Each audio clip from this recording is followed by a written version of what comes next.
En 2017, vivía en Ciudad de México y trabajaba en una agencia de marketing creativo como coordinador de proyectos. La presión de proveer para mi hijo de 1 año y su madre, combinada con las horas exigentes y los viajes de mi trabajo, comenzaron a consumirme. Sentía como si la ciudad me estuviera devorando desde adentro. Una tarde, después del trabajo, mientras estaba de pie en nuestro baño, mi pecho empezó a comprimirse con dolor. Mi novia llamó a la policía y una ambulancia me llevó al hospital. Estuve en la sala de emergencias durante el resto de la tarde y la noche, donde me administraron Aviadan para calmarme. Alrededor de las 11:40 de la noche, me dieron el alta. Llamé a mi novia desde el mostrador de admisiones, quien acababa de lograr que nuestro hijo se durmiera, lo cual a veces era una tarea monumental, ya que era inusualmente inquieto en su primer año. Le dije que simplemente tomaría un Uber, sin darme cuenta de que no tenía mi teléfono ni pertenencias personales. Aturdido y confundido por el fármaco, salí a una calle cerca de donde estaba y empecé a caminar hacia el oeste, hacia mi departamento, que estaba a 10 minutos del hospital. Mientras caminaba, un pequeño automóvil de principios de los 90 se desplazó lentamente a mi lado y comenzó a conducir a mi paso. El conductor dijo algo, pero no pude entender ninguna palabra. Los efectos del Aviadan habían reducido drásticamente mis inhibiciones, y me acerqué al auto para escuchar lo que este desconocido intentaba preguntar. Dijo mi nombre: «¿Eres Carlos, verdad?» «Eres Carlos», dijo con un acento muy marcado. «Tu nombre es Carlos. Traté en el hospital, te ayudé. Entra, está bien». Se inclinó sobre la consola central y abrió la puerta. Recuerdo pensar que nunca antes había visto a esta persona, pero él conocía mi nombre, sabía que acababa de salir del hospital y llevaba ropa de quirófano.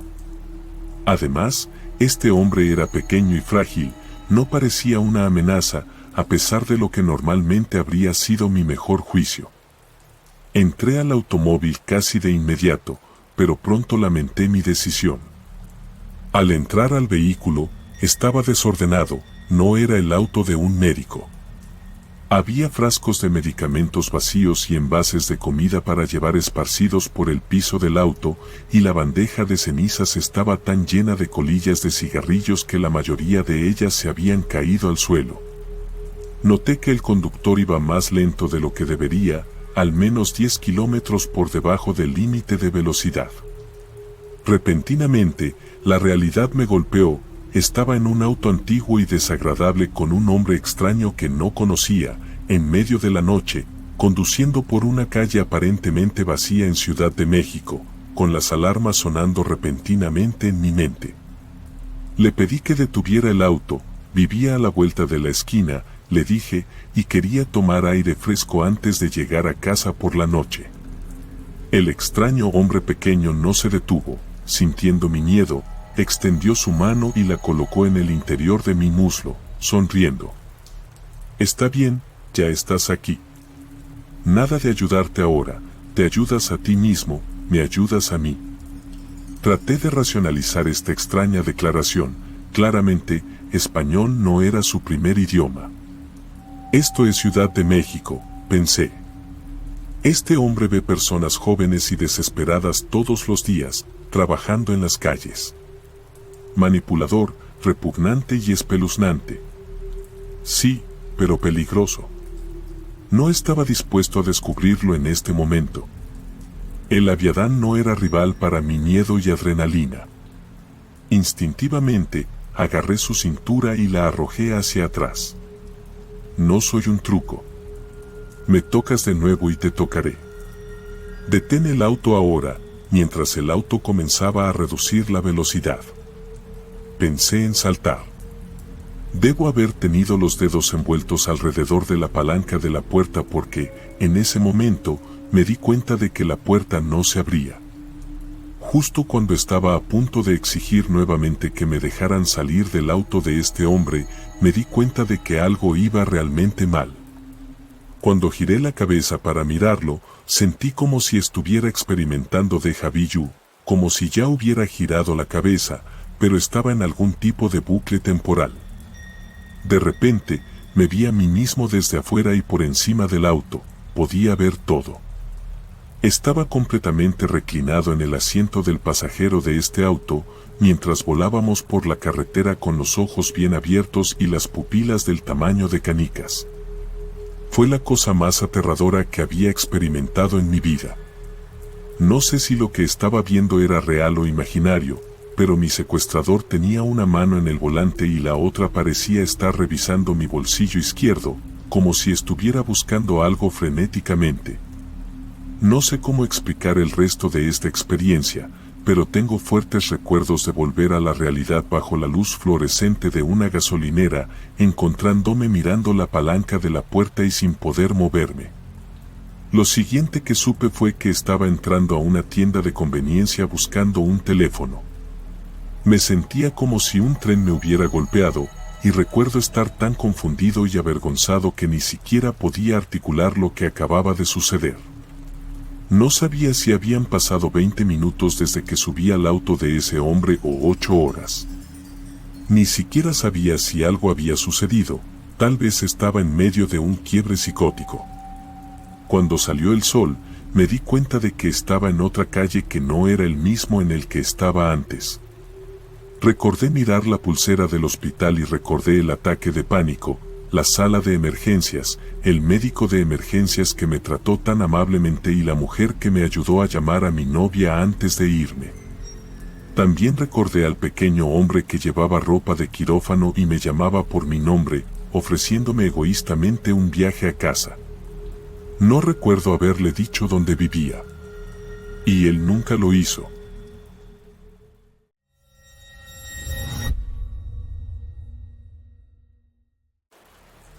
Mi infancia transcurrió en una ciudad marcada por 3 escándalos que dejaron una huella imborrable en su historia.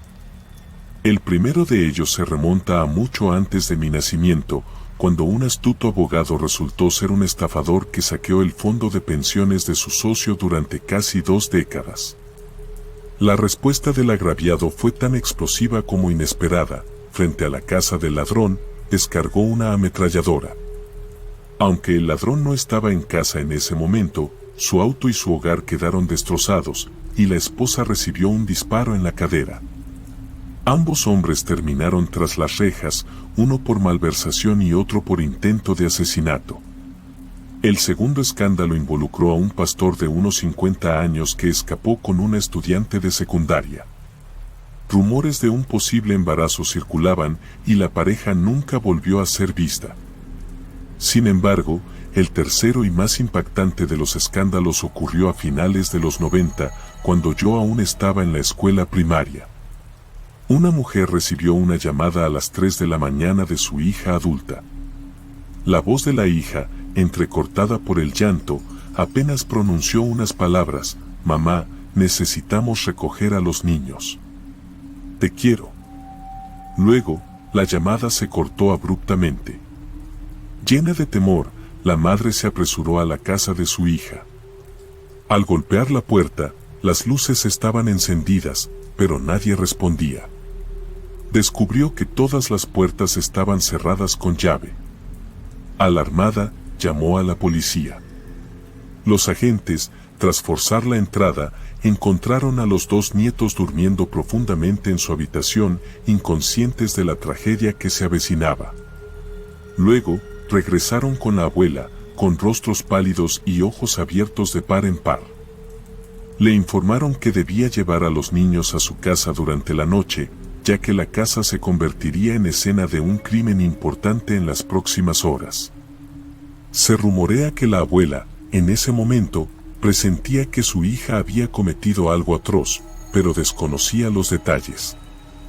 La policía, al unir las piezas del rompecabezas, le reveló la verdad. El yerno de la abuela, un respetado maestro de educación especial en la escuela secundaria local, aparentaba ser un pilar de la comunidad. Sin embargo, su fachada virtuosa ocultaba una verdad oscura. La hija de la abuela, revisando las pertenencias de su esposo, descubrió un teléfono celular desconocido. Al acceder al dispositivo, encontró mensajes de texto comprometedores con nombres de chicas menores de edad, estudiantes de la clase de educación especial que él enseñaba. En lugar de confrontar a su esposo de inmediato, ella ocultó su descubrimiento y siguió actuando con normalidad.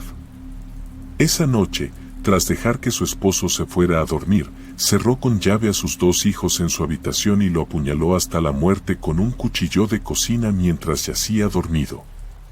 La policía sugiere que el primer golpe fue suficiente para ser mortal, ya que el esposo nunca se despertó. Acto seguido, ella se ahorcó con una de sus corbatas en el armario. Lo más inquietante es que la esposa, después de cometer el atroz acto, llamó a su madre con un semblante feliz, como si nada hubiera sucedido. No pudo soportar la carga de que sus hijos descubrieran que ella mató a su padre, así que eligió salir temprano de la vida. La abuela, llevándose a sus nietos, abandonó el estado, tratando de dejar atrás el doloroso pasado. El pueblo decidió demoler la casa y construir una nueva sobre sus cimientos, evitando que el lugar se convirtiera en un punto de peregrinación para curiosos morbosos. Aunque la gente intentó olvidar la tragedia, algunos aseguran que historias como estas nunca mueren realmente.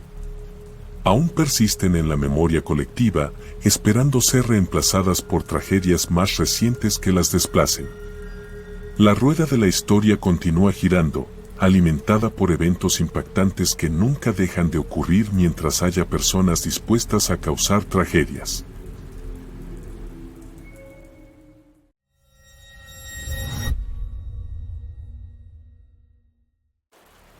Hace aproximadamente 3 años, cuando tenía 18 años, trabajaba como camarero en un animado restaurante ubicado en un concurrido centro comercial. A pesar de mi naturaleza introvertida, siempre mantuve una relación agradable con los clientes. Sin embargo, interactuar con personas a las que no estaba sirviendo solía generar un nudo en mi estómago. Era alrededor de las 5 de la tarde, acababa de concluir mi turno y me dirigía hacia la salida cuando noté a una mujer que parecía estar experimentando un fuerte malestar, sosteniéndose el estómago y mirándome. Tenía que pasar por su lado para llegar a la salida y, en ese momento, mi instinto de evitar conversaciones innecesarias se activó. Además, no me sentía cómodo cuando la gente pedía dinero, consciente del esfuerzo que ponía en mi trabajo para recibir escasas propinas. Entre la multitud, intenté abrirme paso, pero la mujer me llamó. Haciendo caso omiso, aceleré el paso. Sin embargo, ella corrió hacia mí, agarrando mi brazo y llorando. Por favor, hermano, tengo hijos y cáncer de estómago. Levantó su camisa para revelar una gran cicatriz quirúrgica. A pesar de mis intentos de rechazar su solicitud, insistía continuamente. Finalmente, corrí hacia las escaleras y subí rápidamente. La vi persiguiéndome, pero logré perderla al bajar al 3er piso, donde tomé el ascensor junto a las escaleras de regreso al 1er piso y logré salir. Cuando llegué a la parada de autobús, respiré aliviado, pero mi alivio fue efímero. Al final de la calle, vi a la mujer del centro comercial y a su novio. Traté de evitarlos tomando una ruta más larga, pero alrededor de las 7 de la tarde, escuché un golpe en mi puerta. Mi casa tenía 2 puertas corredizas frente a la entrada principal y al mirar por la ventana vi a la mujer y a su novio. Estuvieron fuera de mi casa durante 2 horas hasta que llegaron mis padres. Desesperadamente, le rogaron a mis padres por dinero o comida para alimentar a sus hijos. Mi padre, sintiendo algo extraño, les indicó que no teníamos nada que darles y que se fueran antes de llamar a la policía. Sorprendentemente, se marcharon sin mayores problemas. Les expliqué a mis padres la situación, revelándoles que estas personas me habían estado pidiendo dinero en el centro comercial, me siguieron a casa y permanecieron afuera durante 2 horas. Afortunadamente, nunca volvimos a verlos. La experiencia dejó una huella indeleble, recordándome la importancia de la precaución en un mundo donde las intenciones de los demás pueden ser tan impredecibles como inquietantes.